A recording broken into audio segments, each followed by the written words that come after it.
First of all, I don't think it's a waste of time to talk about Star Wars. It may seem like we take this stuff too seriously, but whether we like it or not, and I don't mind much, Star Wars is our culture. I don't mean sociologically, I mean artistically. Star Wars is one of the few works of art we pass on, engage with, from one generation to another. You know, there was an 800-year period in ancient Greece where you got the Greek myths, the Iliad, and the Odyssey, and that was about it. Each generation was expected to reinterpret the same stories for themselves. Whereas, if you were a teenager in the 1980s like me, I hope you're not too attached to whatever music you're listening to, because it's already obsolete. There's not only an entirely new genre being invented at CBGBs or broken on K-Rock, the genre you love will spend the next several years being crapped on by Rolling Stone for no longer being relevant. Prog is killed by punk, gives way to new wave, replaced by hair metal, until grunge, and I skipped a lot in between each of those. And whatever your parents were into, doesn't matter what it was, you sure as hell weren't into that. Under no circumstance did you ever watch or read or listen to anything they like. Whereas my friends, who are teachers now, go see some of the same movies, play some of the same games their students play. When I was a student, no teachers played any games. At all. Of any kind. I had one teacher in like 6 years who had read Dune. None of them had an Atari or a ColecoVision. So having grown up in this deeply ahistorical environment where it was assumed that everything would be always thrown out forever, it's nice to see something finally being held on to.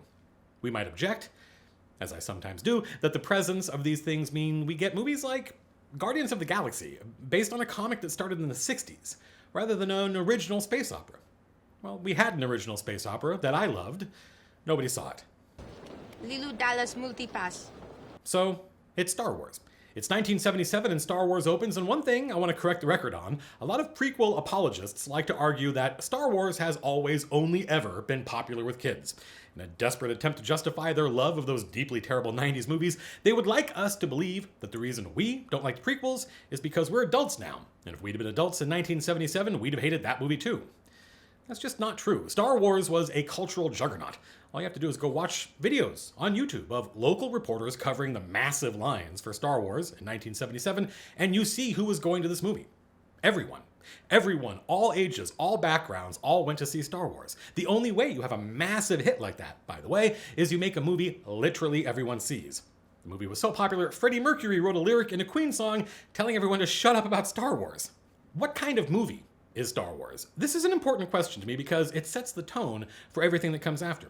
I think everyone these days realizes that Star Wars is not science fiction. Actually, that's too simplistic. We should distinguish science fiction as a setting from science fiction as a kind of story. As a setting, Star Wars is absolutely science fiction. It's got ray guns and rocket ships and bug-eyed aliens, but that's all wallpaper. It's not a science fiction story. It's not speculative. It doesn't imagine what if. But science fiction has always been way more a literary tradition than a cinematic one. For most movies, science fiction is just a look and feel. Very few science fiction movies are like Children of Men that legitimately ask what if and then give us a thoughtful answer. In fact, Lucas is on record that Star Wars is not science fiction. There's a great interview with him right before the movie opened in the American Film Institute's magazine where he talks about how he really doesn't like what 2001 did to this genre he loved. 2001 made science fiction plausible. Kubrick literally has engineers and scientists working on the film for months to figure out how all these things would work. What is zero-G like? What will the moon look like close up? Science fiction movies after that all thought they had to be like 2001. Thoughtful and boring. Whereas Lucas hated all that. He wanted the swashbuckling romance of Buck Rogers and Flash Gordon. He wanted gosh and gee whiz and sense of wonder. He wanted magic. That is why nothing that happens in Star Wars makes any literal sense. Lightsabers are impossible, there's no sound in space, there's no gravity. Who cares? If you ever see anyone trying to explain the physics of Star Wars, they have very badly missed the point. If it's not a science fiction story, what kind of story is it? Well, it's right there in the opening. It begins with Once Upon a Time. It features a farm boy who meets an old wizard and has to go rescue the princess from the Dark Lord. These are all or mostly terms from that original movie. Luke literally grew up on a farm. Ben is called an old wizard. Darth Vader is called a Dark Lord of the Sith in that original 1977 novel by Alan Dean Foster. And Leia is literally a princess. And they live happily ever after. What kind of story is that? It's a fairy tale. It's interesting to me that Lucas and J.R.R. Tolkien both had the same goals. Tolkien lamented the destruction in 1066 of what he viewed as the original authentic English culture and wanted to create an original myth for England. Lucas wanted to do the same thing for America, and I think they both succeeded beyond their wildest dreams. So, it's a fairy tale. Okay, fairy tales impart lessons. That's their job. What is the lesson of Star Wars? What is Star Wars about? I have known people, talked to people who dismiss the idea that we should even think Star Wars is about anything. The only way they can fit Star Wars into their worldview is if they assume it's just cinematic junk food, lacking any nutritional value.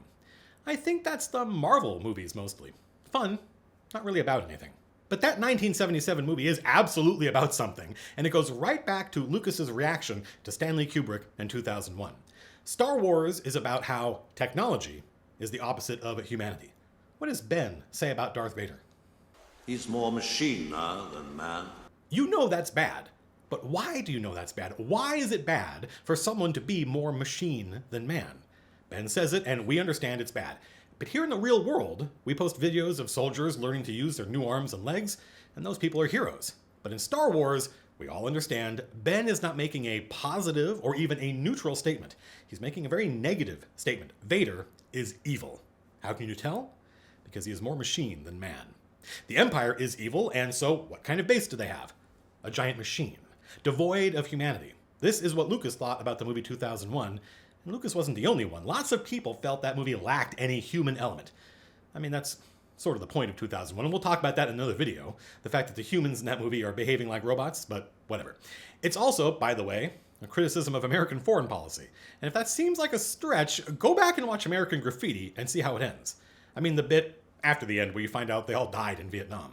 Watch Return of the Jedi, where Lucas expands on this theme and shows us a technologically primitive people successfully fighting off a machine society.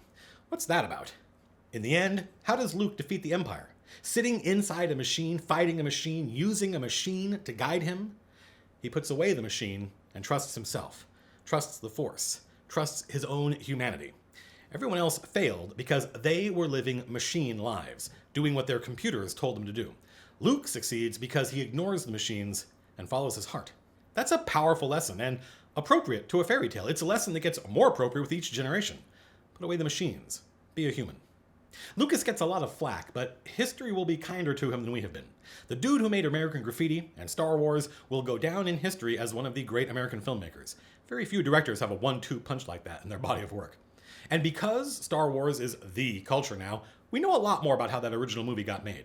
The movie we watched was largely built from scrap by his wife Marcia. She's the one who decided, for instance, that the Death Star should attack the Rebel base in Act 3. After they were done shooting the movie, she decided that. They did a lot of effects inserts without actors and recut the actors' dialogue to get that. Original film didn't have it. Imagine Star Wars with the Death Star not threatening anything in Act 3. They're just sitting there in space, no stakes, no ticking clock, not threatening anyone, and the rebellion just murders everyone on board. Marshall Lucas made 1,000 little decisions, many of which required creating new lines out of different recordings or looping footage to get the beat the pacing needs, or reversing a reveal to create a setup. Madness. George Lucas is the author of this world and this story, but Marcia Lucas is the author of that movie, I think. She won an Oscar for it, by the way, and deservedly so. And the dialogue we quote? Lucas didn't write that. That was done by uncredited scriptwriters Gloria Katz and Willard Huke. I never heard this guy's name said out loud, so that was my best stab at it. But Lucas deserves credit for a lot more than this. He basically invented the idea of telling and not showing, of just never explaining anything. Just say it and move on. Don't explain what the Kessel Run is. Don't show us the Senate. I loved the Emperor when he was a 30-foot tall hologram of just a head that Vader kneels to. And in that original shot, they had the actor wear a monkey mask with a hood to make him seem more alien. That worked, by the way. When we finally meet the dude in 1983, for me, then, as a kid, it was a huge letdown. He's just a guy. Lucas grew up watching Flash Gordon serials, these little shorts that ran before the movie, and the thing about this was, they were already 20 years old by the time Lucas saw them. Theaters didn't bother showing them in order, and if they did, you couldn't go to the movies often enough to make sure you saw them all. So, you missed bits and had to fill in the gaps. Suddenly, this character has an eye patch and a robotic arm, and another main character is just gone, and a new one has arrived, and you never saw their introduction. So you had to make up what happened yourself. And you'd come out of the theater arguing with your friends about what you all thought happened, and this is a profoundly creative exercise. In this day and age, where we have movies that use dialogue to explain everything and music to tell us how to feel, and nothing is left to the imagination because you're spending billions of dollars and any hint of ambiguity terrifies the producers, the lesson that it's more fun, more creative, to just skip bits and start with episode 4 and not explain anything is groundbreaking. It's revolutionary. I wish more people learned from it. By forcing your audience to fill in the gaps, I was 7 when Star Wars came out, and talking about trying to understand, imagine, explain the Star Wars universe was the thing we all did that year. You make the audience storytellers. Now they're no longer passive consumers. They are your co-authors. That's a hell of a trick. Empire comes out in 1980, and there's one thing about that movie I think folks didn't notice. Someone on Reddit, I think, once asked what would have happened if Luke had listened to Yoda and stayed on Dagobah to complete his training, and I said he'd still be there. That's the point. Yoda in that movie is not a Jedi Knight. He's a Jedi Master. He was a Knight once, but not anymore. When Luke says he's looking for a great warrior, Yoda just tosses off a brilliant line of dialogue. Wars do not make one great. What a gut punch. Just completely pulls the rug out from under Luke's expectations and centuries of our own culture's fetishization of war and its heroes. Yoda is a brilliant character and delivers the most poetic lines of the whole series. Real, genuine poetry. Luminous beings are we, not this crude matter. Forget the clunky dialogue Lucas wrote. There is some genuinely brilliant writing in these movies. Well, Yoda is a teacher now, though, and one of the things teachers do, which The Last Jedi knows, but we'll get to that, is teachers set boundaries. Teachers say, don't go beyond the edge of town. You're not ready to go into the forest. They set the boundaries and then forget about them. And the way we know we're ready is when we throw off the shackles and ignore those boundaries and start doing it ourselves. Yoda teaches Luke a lot, but he can't teach him everything. That's the point. He can't teach him self-reliance. Luke knows when he has to disobey his master and strike out on his own, heedless of the consequence. It's a great moment and an important one, and one I think The Last Jedi sort of flirted with and then ran away from for no obvious reason. Return of the Jedi comes out in 1983, and this is where the wheels start to come off the bus. I sort of detected a problem when this happens. Luke shows up in his badass Jedi costume. Very cool, and his dialogue is great, but the actor, Mark Hamill, couldn't do it. In 1977, when Lucas needed someone to just stare off into the sunset and look wistful, Hamill aced it, which, Kuleshov effect notwithstanding, is not easy to do. It takes a good actor, a cinematic one, not a theatrical one, to just sit there, not saying anything, and convey their internal monologue to us, their hopes and dreams. And 1977 Mark Hamill could do that. But success spoiled Luke Skywalker, and the dude in 1983 didn't have the gravitas necessary. And we're back on Tatooine, which we'd been to before, and wasn't the whole point of these films to visit 3 new places every movie? But that's okay. We forgive it. Jabba's palace is new. And in any event, we have so much affection for these characters. There's so much inertia in the story pulling us forward. We forgive the movie's many sins. We forgive the Ewoks. It's not that we object to cute teddy bears. We object to cute teddy bears who can defeat the Empire. It's just ridiculous. It makes the bad guys look like Keystone Cops, and that kills the tension we need to create drama, to trick us into believing in the stakes. In the end, as in 1977, they live happily ever after because this is a fairy tale, and Luke redeems his father. How does he do that? By just believing he can be redeemed. Luke takes no action to defeat the Emperor. All he does is look at his dad like a human being and say, I believe in you. And Darth Vader has a crisis, and in that moment he can't maintain the illusion that he's 100% evil. He's an a-hole, but he's not 100% a dick. He's more machine than man, but not all machine. Not 100% machine. So then we get the prequels, and the less said about those things, the better. We understand now that 1977 was not the result of some singular genius working alone. It was a collaboration. And without those collaborators, who had all left by Return of the Jedi, we don't get anything like the movies we started with. The new movies come out, and while everyone else was worried about getting their heart broken again, I was saying, actually, I think only George Lucas could screw up Star Wars the way he did. You may not like these new movies, but I doubt they're going to break your heart, and I think I was proven right. Really, I think we all just want to fall in love, and if you give the audience that chance and don't screw it up, you will make your audience happy. I fell in love with The Force Awakens. I saw it several times in the theater. I was hugely entertained. But after the fact, thinking about it after the fact, it made me really Angry. It still does, actually. Same with Rogue One. So it passes the refrigerator test and therefore succeeds as a movie. It's only as part of this cultural tradition that gets me angry. The refrigerator test, by the way, is something Alfred Hitchcock talks about, where you watch a movie and in the moment you completely buy it. But later that night you wake up and go into the kitchen for something to eat and you're standing there in your pajamas staring into the fridge and you think, hang on, that movie didn't make any sense. Too late. It worked in the moment. The smoke and mirrors only has to hold up until the credits roll for the movie to be a success. And by that criteria, whatever else I think about these first two new movies, they worked on me as films, as entertainment. I was hugely entertained. Fell in love with both of them. The Force Awakens succeeds, I think, on the back of these new characters. I loved the new characters, loved everything about them, was always happy whenever they were on screen. I especially love Poe Dameron because he's sort of the perfect Star Wars character. Totally one-dimensional and totally appropriate to a movie inspired by stuff like the Dam Busters. He's a World War I flying ace. He's a forthright, upright, earnest, square-jawed pilot who just inspires people. It's a great archetype, and one American culture doesn't really have. I'd never liked Oscar Isaacs in anything before this. I instantly became a huge fan of him after it. It was all the old characters that constantly brought me down. Anytime they were on screen, I felt like the whole tone of the thing took a massive nosedive. Get off the stage. You had your go. Let's have the new people back. To me, the most astonishing character in these new movies, the most astonishing thing about them, period, is Kylo Ren. I regularly encounter people whom, in an attempt to come up with something, anything to say about these movies that might pass as insightful, say they're just remakes of the original. Well, obviously they are taking the same beats and reworking them, like a rondo. Frank Herbert does the same thing with Dune, and no one yells at him for constantly featuring messiahs and desert planets across 6 books. But those original movies didn't have anyone like Kylo Ren in them. He is completely new and original in Star Wars, and his presence in there, to me, transforms everything, elevates it. Kylo Ren is like the opposite of Poe Dameron, where Poe is simple, straightforward, one-dimensional. Kylo Ren is a character, complete with 3 dimensions. He has personality, agency, and inner conflict. He is made out of inner conflict. He's so conflicted, he looks like he's undergoing gravitational collapse. Folks describe him as a kid, as a whiny, petulant kid, but I don't see that. I never see him whine about anything. What I see is someone who is being tortured and manipulated by his master and is desperate to please that person. And when he's with Snoke, he's cowering, acting, trying to pull off confidence. When he's alone, he's raging at his own impotence, and how ironic that is, given his nearly unlimited power. But when he's with Rey, we see something amazing.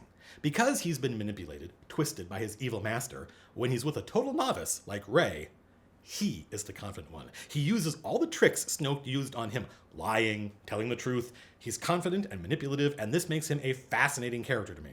It helps that he's played by Adam Driver, who is one of my favorite actors right now, because of these movies. I'd never seen him before, but after that first movie, I was down for whatever he did next. The thing that bothers me about The Force Awakens and makes me think there's no one at Disney who really knows what Star Wars is about. Actually, let me say that a different way. I am skeptical that there's anyone at Disney who believes Star Wars is about anything, has a theme, should be about anything. I think mostly those folks think Star Wars is set design and costume design and tone. They think if they get those elements right, they have made a Star Wars movie. But I disagree. I think you can do all those things and make a very entertaining movie. I was entertained by The Force Awakens and Rogue One, but they both deliberately undermine what Star Wars is about. What is the lesson of The Force Awakens? As far as I can tell, it's that fairy tales are stupid. They don't end up happy, they don't end up together, they break up, and their son is literally Hitler, and he murders his father. What? I mean, okay, let's imagine that you agree with that thesis statement. Let's imagine you agree that fairy tales are stupid. Why would you buy Star Wars and make more Star Wars movies? Why make a movie that says, you were stupid for believing they'd be together, they'd live happily ever after? What's wrong with you? Of course they're miserable, everybody's miserable all the time, we all die alone. Star Wars. Look, I know the real world doesn't work like a fairy tale. That's the reason we have fairy tales. Hell, it's the reason we make movies. Lucas came out against the new movies, and of course he did, because when they had the opportunity to make whatever Star Wars movie they wanted, the first thing they did was rip apart 1977 and 1983. Why? Even before I knew that's what they were doing, I wasn't happy to see old Han Solo. Why can't we let those iconic characters stay iconic? Leave them forever young in our memories. I don't want to see them aged and decrepit.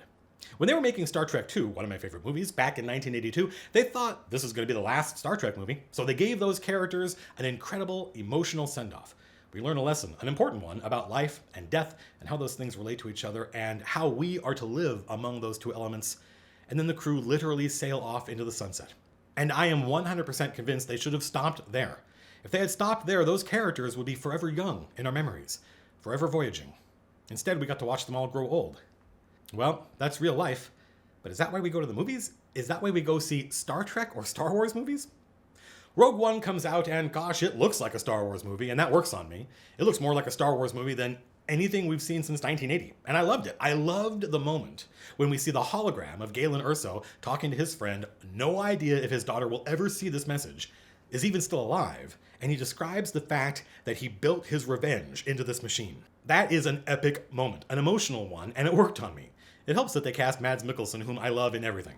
All the criticisms of the film I agree with, but I loved it anyway. It's a mess, a lot of it doesn't make any sense, the characters all die in what seem to me hugely contrived and undramatic ways, the robots seem to lack all character and motivation, existing only as an idea and not a person. But holy crap, when Vader shows up and the rebels are desperately trying to stay one step ahead of him, literally one step, I got this intense sensation that I knew exactly how Gareth Edwards felt on set. I've got this one chance in a movie to show exactly how badass Darth Vader can be, how badass we all knew he could be, but never got to see. It may seem strange to an alien watching this movie, but when I was 7 years old, Darth Vader was like a hero to me. I had never seen any movie, any story of any kind, where the bad guy didn't get his comeuppance, didn't receive justice. That's sort of the point of the stories we read as kids. But Vader escapes. He lives to fight another day. I remember thinking, man, the shark in Jaws didn't escape. Darth Vader is a bad guy, but he is a cool bad guy. And when you're a little kid, you love characters who seem like they have it all together, explicitly because you do not have it all together, and Darth Vader was that. So I wanted to stand up and cheer when Vader slaughtered his way through the rebel fleet to get to the plans. I loved all the characters, even the pointless robot, and I think this is mostly a triumph of casting. I'd never seen Donnie Yen in anything, but I 100% would have watched an entire movie with his character. I love Forrest Whitaker, and while some people criticized his affectations, I thought it was a perfect performance for a Star Wars character. I just thought his character was kind of pointless. I loved the idea that the rebellion is like a terrorist organization. I loved the opening, where we see Diego Luna's character straight up murder a fellow rebel, because these are desperate times. Star Wars has a long and proud history of introducing characters to us by showing them smoke someone right out of the gate. Darth Vader chokes a dude to death in the first 5 minutes of the first Star Wars movie. Han smokes a dude as soon as we meet him. Even Obi-Wan chops off a guy's arm. And did that guy survive? I don't think so. So, Cassian Andor does what must be done, and this shows us how the rebellion is like a band of terrorists. Okay, I'm down with that. I'll accept a lot grittier ideas in these in-between movies. And like all terrorist groups, there are the folks running the show who want a seat at the table and are willing to compromise. And then we have those guys living out in the wilderness on insects and bark, who cannot be reasoned with and make the rest of us look bad. Classic. Dozens of real-world analogs. But this is an instance where we never get any sense of that from Forrest Whitaker's character. Huge wasted opportunity, because we never see him do anything. We never get any sense of why people treat him the way they do. And in the end, I felt like, nice character. Could have cut all this. Like, how do we know that Han Solo is a selfish rogue? It's not because they tell us that, they show it to us. When the chips are down, he leaves, he splits. I think in a better movie, Lucas probably would have killed him off. Folks criticize Rogue One because the characters don't have arcs, and this is the kind of thing you say when you've learned one thing about writing, and now that you have a hammer, everything looks like a nail. But lots of movies, lots of great classic movies feature heroes with no arc. Indiana Jones is exactly the same dude at the beginning that he was at the end. Marty McFly doesn't change at all, one bit. In fact, he's so cool, he changes time so that other people are different while he stays the same. Frodo made it all the way to Mount Doom without ever learning an important lesson. When Elrond says, listen, Bingo or Bongo, or whatever your name is, you're only volunteering for this because you have no idea what's going on, Gandalf straight up says it. He says, yeah, but he'd go even if he did know, because that's his character, and that doesn't change. He just gets the crap beaten out of him. So, hugely entertained by Rogue One, but again, like The Force Awakens, it made me angry, actually upset. And again, it's because the events in Rogue One are sort of an attack on those movies from the 1970s. Disney, why are you doing that? Stop it. I was so excited after my first Rogue One viewing that I set up another viewing that gave me the time to watch Rogue One and then immediately go watch Star Wars, with an edit that's as close as you can get in the 21st century to the original theatrical release. And that's where everything fell apart, because even though it was genuinely thrilling to see how the 2016 movie leads directly, no gaps, into the 1977 movie, it robs the 1977 movie of something important. It robs it of its whole theme, of its reason for being. Because Star Wars was about how Luke did the impossible. When someone walks up to Tarkin and says, hey, I think we might have a problem, Tarkin is like, dude, what you are suggesting is literally impossible. Well, yes, for anyone except Luke. Because even though the light of the Jedi has gone out in the universe, Luke is carrying it around. While everyone else failed, Luke trusted himself and did the impossible. Only Luke could have done that, we understood in 1977. It's what makes Luke special.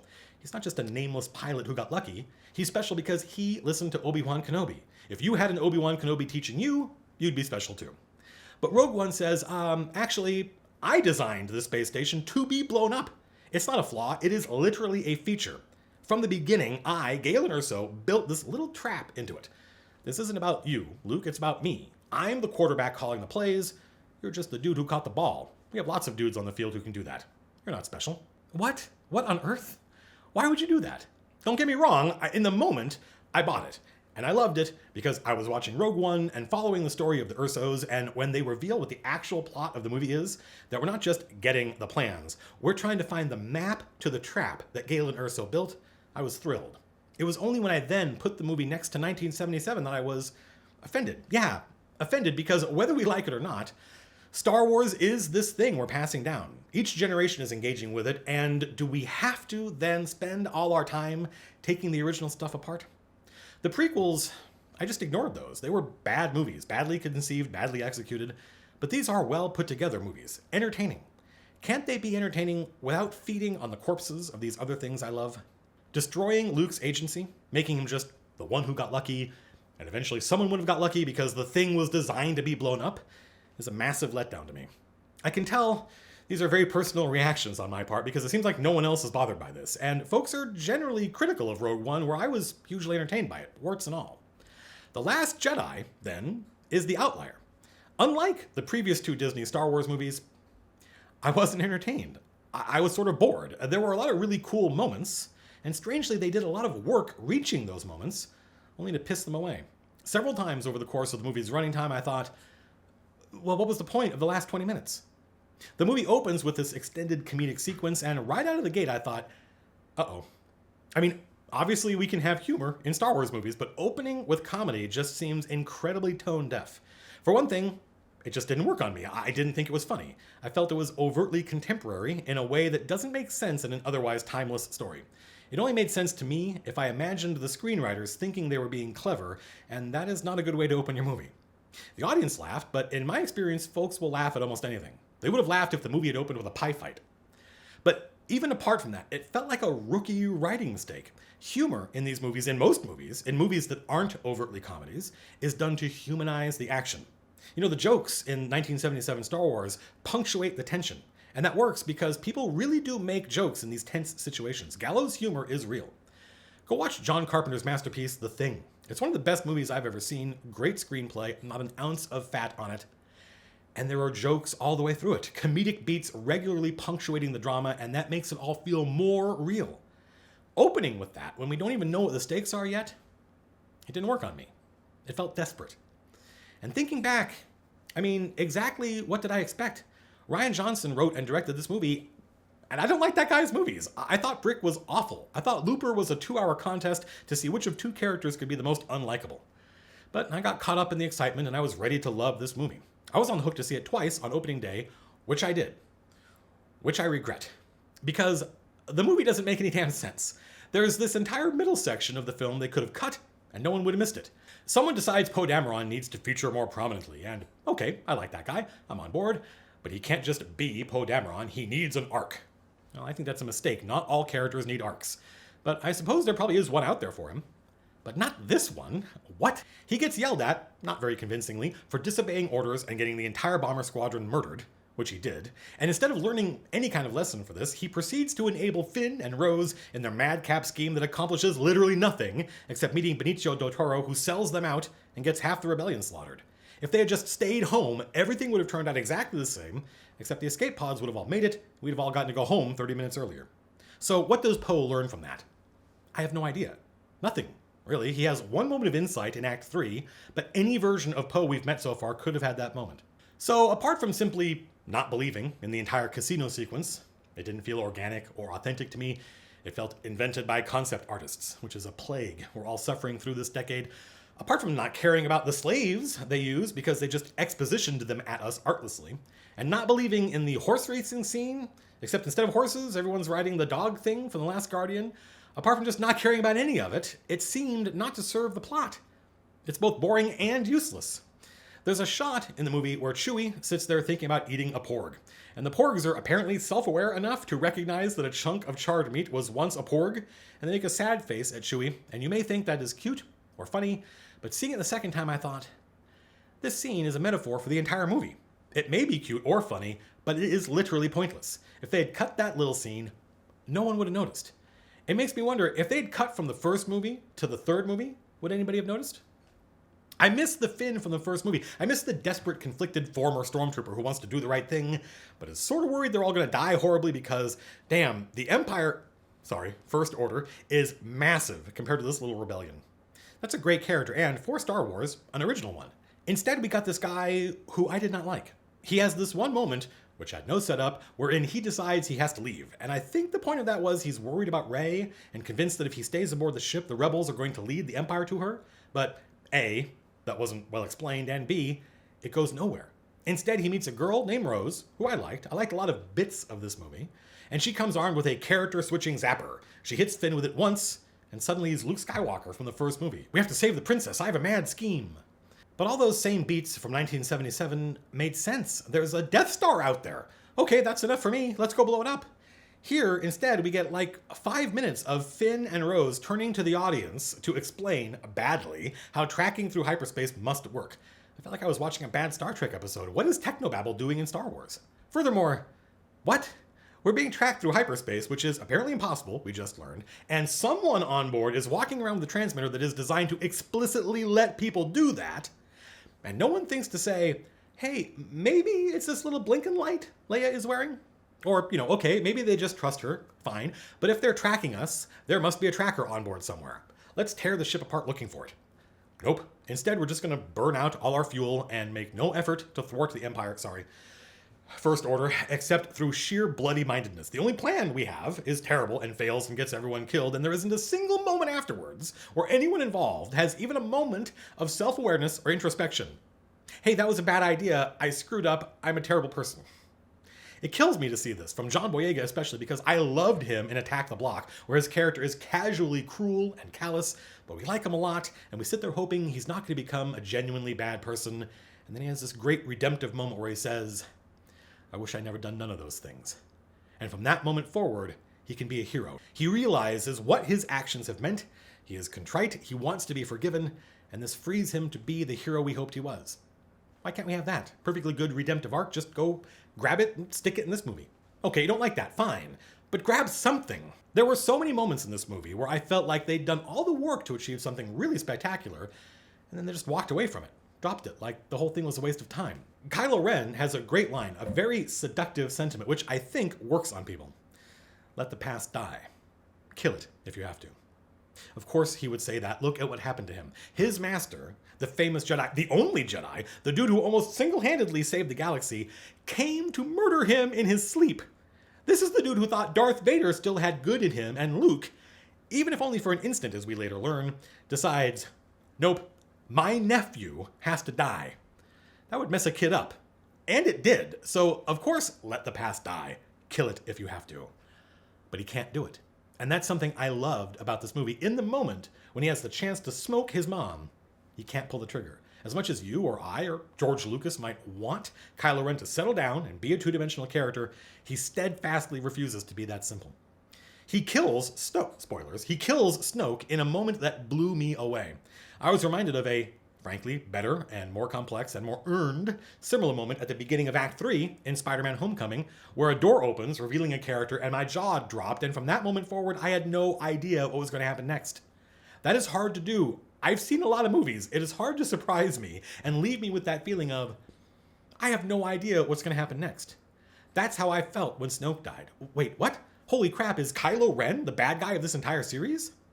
I like Snoke in this movie, by the way. I thought he was really well acted? Animated? I don't know, realized, portrayed. In spite of walking around in a Hugh Hefner 1960s robe.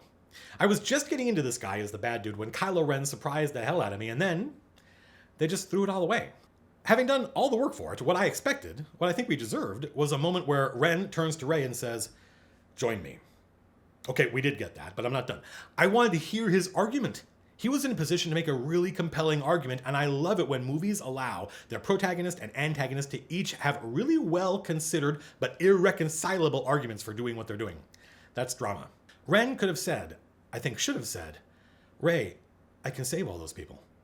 Your friends, there doesn't have to be a rebellion anymore because there doesn't have to be an empire anymore.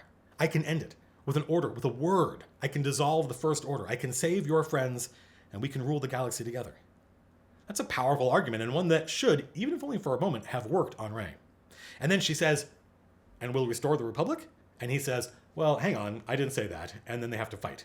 Maybe it's because I played Republic of Rome and read Robert Graves and watched I, Claudius, but I really believe in the idea of the Republic.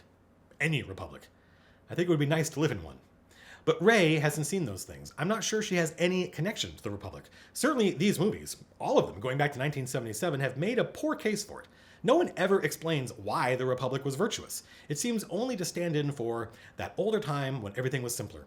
A kind of analog for Lucas's childhood in the 1950s, where, indeed, if you were a middle-class white kid in Modesto, California, things were simpler. So maybe that moment wouldn't work. I would have made it work because I would make sure we have some sense of what these people are fighting for. What are they trying to restore? Why was the Republic worth fighting and dying for? Like everything else, the whole casino gambit, the conflict between Kylo Ren and Rey, I didn't believe any of the crap happening off the coast of Ireland either. Rey spends most of the movie following Luke around like a puppy and then just leaves without ever apparently having learned anything from him or about him.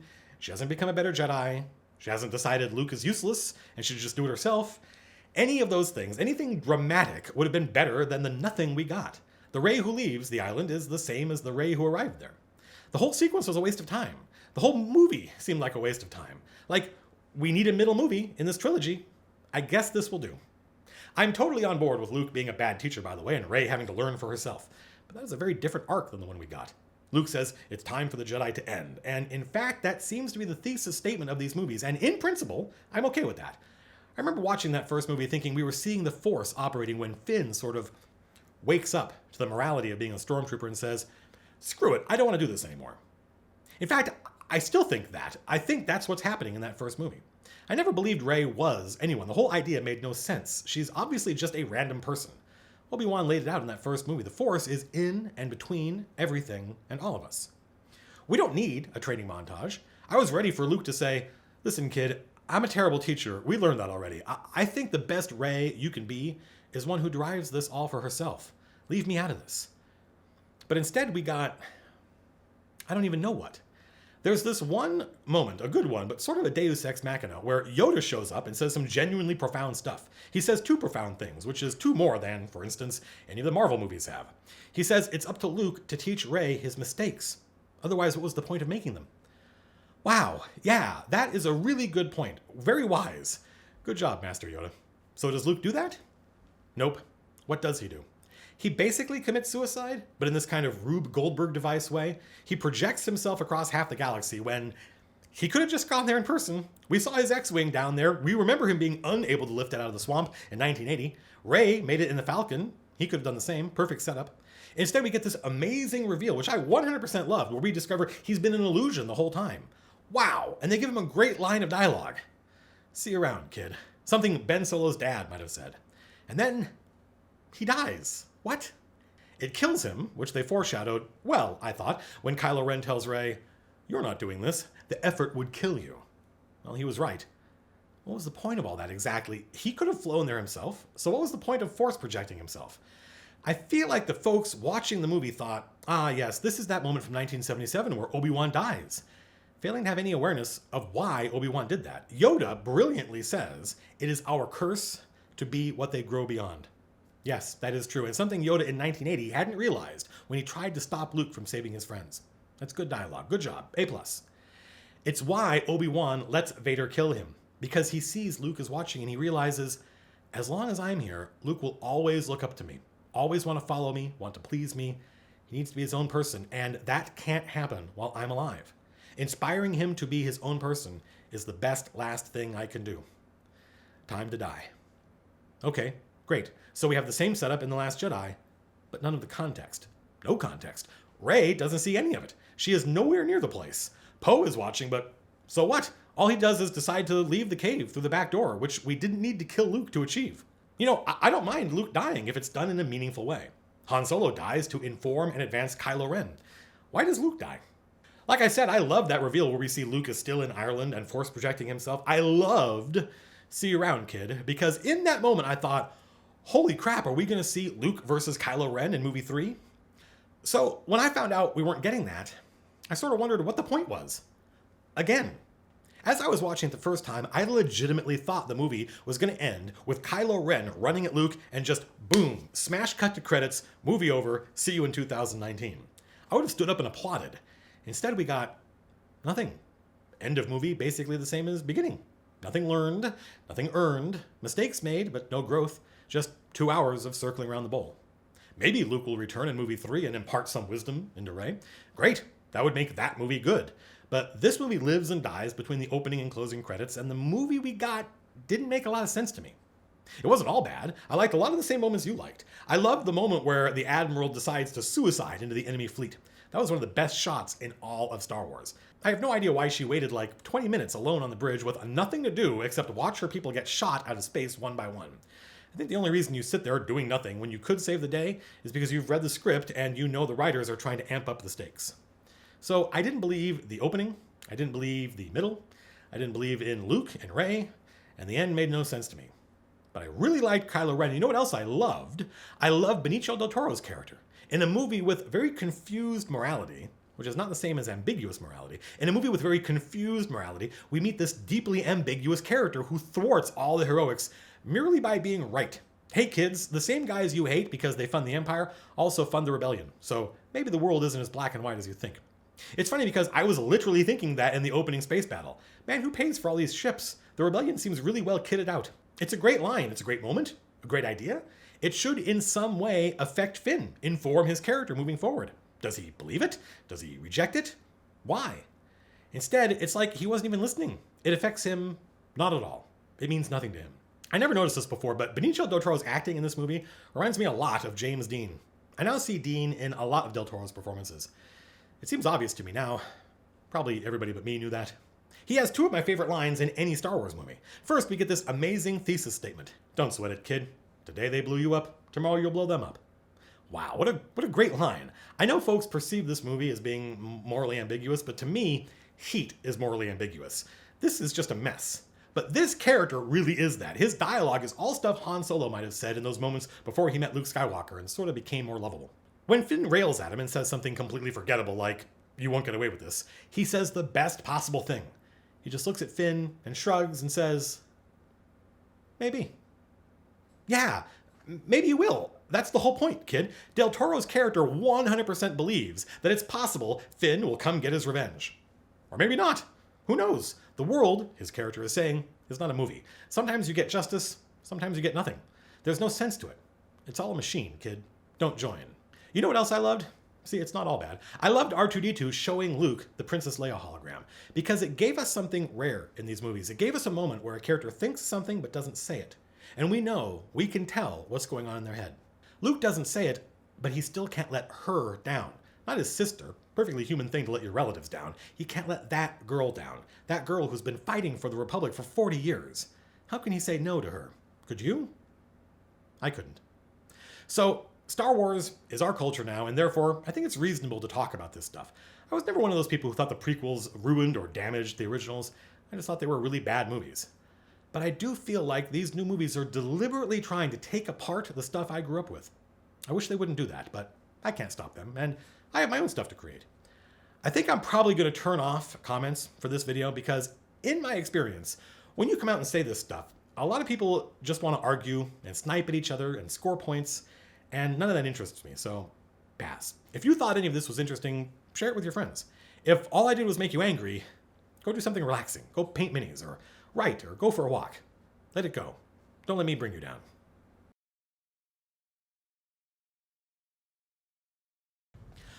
Also, did anyone else wonder if Yoda was even there at all?